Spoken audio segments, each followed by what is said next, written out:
এই বড় লরিগুলোর কথা দেখলে আমার মানে সেই স্মৃতি মনে পড়ে যায়, যে স্মৃতি আমি রোমানিয়া থেকে ইতালি আসার সময় গেম দিয়েছি। গেম হাঙ্গারিতে ধরা খাইছে, প্রায় দীর্ঘ 13 ঘন্টা এরকম লরির মধ্যে থাকার পরে আমরা আমাদের গাড়িটা ছাড়া হয়েছে রাত 9টা। তো আমরা প্রায় সকাল 7টার দিকে রোমানিয়া থেকে হাঙ্গারির একদম মাঝামাঝি বা অস্ট্রিয়ার কাছাকাছি এরকম একটা রাস্তার লগে একটা পার্কের সামনে গাড়িটা মানে পেট্রোল পাম্পে দাঁড় করাইছে।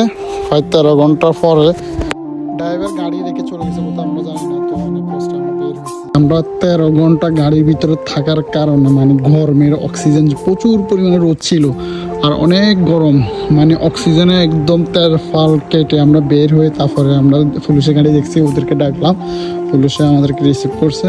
পরবর্তীতে আমাদেরকে হাঙ্গারি একটা থানাতে নিয়ে গেছে।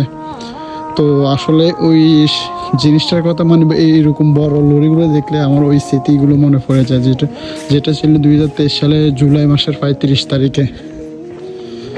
আর এখন তো ইতালিতে আজকে প্রায় 3 বছর। যাক, সব কিছু পরে আল্লাহ দেখছে, আলহামদুলিল্লাহ ভালো, অনেক ভালো আছি আপনাদের দোয়া। তো সবাই থাকবেন, আল্লাহ হাফেজ, গুড নাইট।